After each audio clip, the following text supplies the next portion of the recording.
Imagine um ser que já foi celestial e hoje está consumido pelas trevas, com um poder inigualável entre os seres da mesma espécie, cuja força supera até mesmo a do próprio diabo. Nas páginas das tradições antigas e nos textos sagrados, esse anjo surge no texto do Apocalipse. Ele emerge com um status de supremacia impressionante.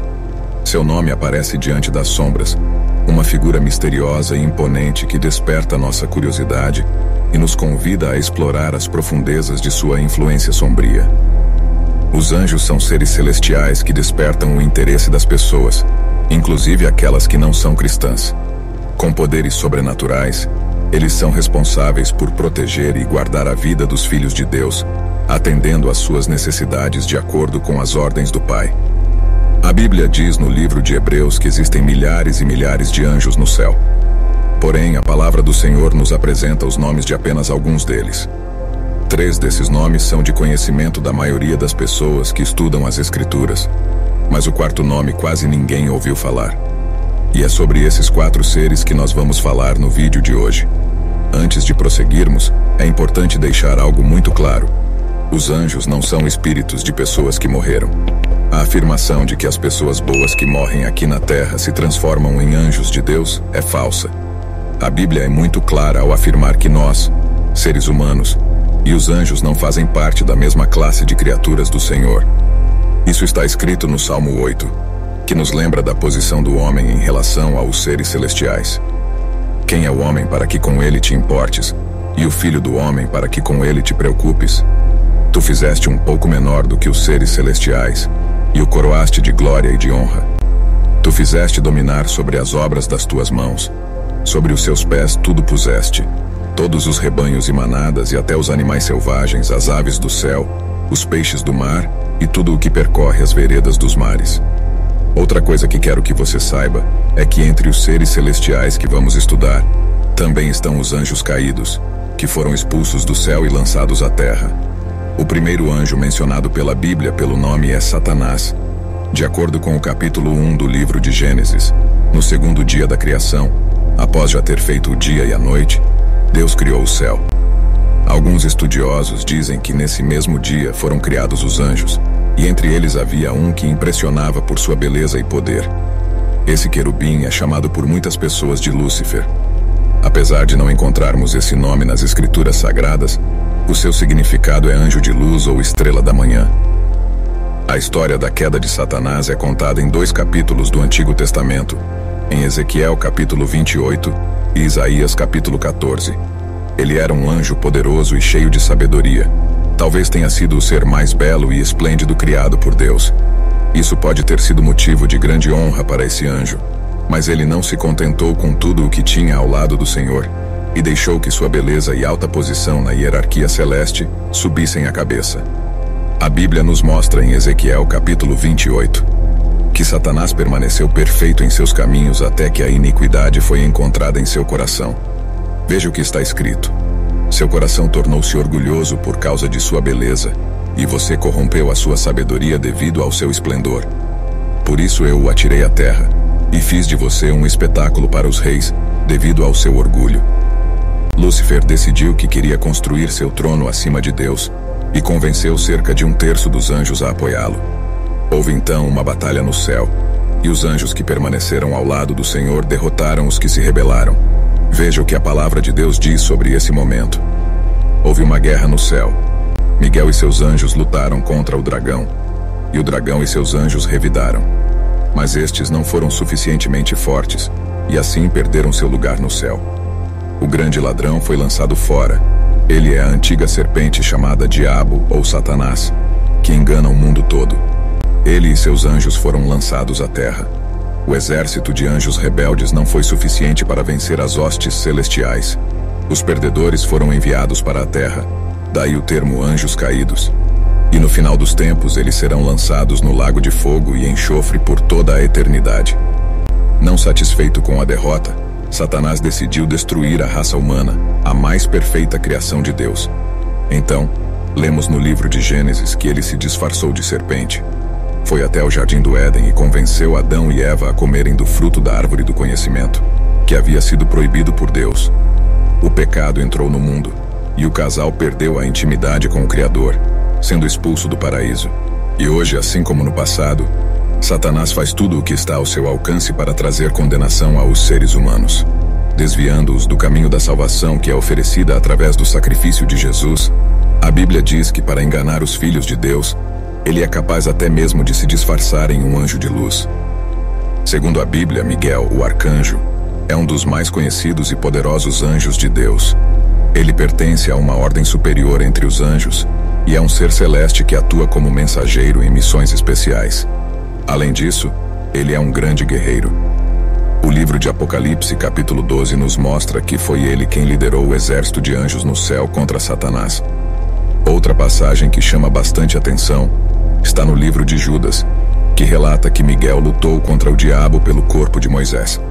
É interessante perceber que, por mais poderoso que fosse, Miguel mostrou sabedoria ao não difamar o inimigo, mas deixou que Deus o repreendesse. Vamos ler o que está escrito. Nem mesmo o arcanjo Miguel, quando estava disputando com o diabo acerca do corpo de Moisés, ousou fazer uma acusação injuriosa contra ele, mas disse: "O Senhor te repreenda." No livro de Daniel, é relatado que Deus enviou um anjo para entregar uma mensagem ao profeta. No entanto, o príncipe da Pérsia, que era um agente de Satanás, tentou impedi-lo. Então Deus enviou o arcanjo Miguel para ajudá-lo. Veja o que Daniel disse sobre esse acontecimento. Em seguida, a mão de alguém tocou em mim e me pôs sobre as minhas mãos e os meus joelhos vacilantes. E ele disse: "Daniel, você é muito amado. Preste bem atenção ao que vou lhe falar. Levante-se, pois fui enviado a você." Quando ele me disse isso, pus-me de pé, tremendo. E ele prosseguiu: "Não tenha medo, Daniel. Desde o primeiro dia em que você decidiu buscar entendimento e humilhar-se diante do seu Deus, suas palavras foram ouvidas, e eu vim em resposta a elas. Mas o príncipe do reino da Pérsia me resistiu por 21 dias. Então Miguel, um dos principais príncipes, veio para me ajudar, pois eu fui impedido de prosseguir ali com os reis da Pérsia. Agora vim para explicar-lhe o que acontecerá ao seu povo no futuro, pois a visão se refere a uma época futura. Todos esses relatos mostram que Miguel realmente é um ser celestial dos mais poderosos. O terceiro é Gabriel. Se Miguel é o anjo das grandes batalhas, Gabriel é o responsável pelas mensagens e missões importantes que Deus entrega às pessoas. Basta lembrar das histórias de Natal que nós ouvimos desde criança. Foi ele que levou a Maria a notícia de que ela daria à luz ao Filho de Deus. Ele também apareceu para interpretar a visão de Daniel sobre um carneiro e um bode. Gabriel se apresentou na forma de um homem e explicou que a visão era sobre o fim dos tempos e que aqueles animais representavam os reinos futuros. Mais tarde, esse anjo apareceu novamente a Daniel, trazendo o entendimento de sua visão, após ele orar pedindo perdão pelos pecados do seu povo. Veja o que a Bíblia diz. Enquanto eu ainda estava em oração, Gabriel, o homem que eu tinha visto na visão anterior, veio a mim voando rapidamente para onde eu estava, na hora do sacrifício da tarde.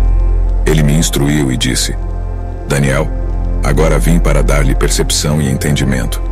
Assim que você começou a orar, houve uma resposta que eu lhe trouxe, porque você é muito amado. Por isso, preste atenção à mensagem para entender a visão." E muitos anos depois, o anjo apareceu ao sacerdote Zacarias, quando ele foi oferecer incenso a Deus no templo. Gabriel profetizou a Zacarias que ele e sua esposa teriam um filho chamado João Batista, e que esse filho seria responsável por preparar o povo para receber o Salvador. Zacarias duvidou da mensagem, e como castigo por sua incredulidade, ele ficou mudo até o menino nascer. 6 meses depois de falar com Zacarias, o anjo Gabriel apareceu a uma jovem chamada Maria, e disse que ela ficaria grávida e daria à luz o Filho de Deus. Maria não entendeu por ser ainda virgem, mas Gabriel explicou que o Espírito Santo viria sobre ela. Agora vamos passar para o último anjo nomeado na Bíblia, que a maioria das pessoas nem sabe que existe. O seu nome é Abaddon ou Apolion. São os nomes em hebraico e em grego que significam anjo do abismo. Esses nomes fazem referência à destruição, e esse anjo é mencionado pelo apóstolo João em Apocalipse, capítulo 9, durante o toque da 5ª trombeta.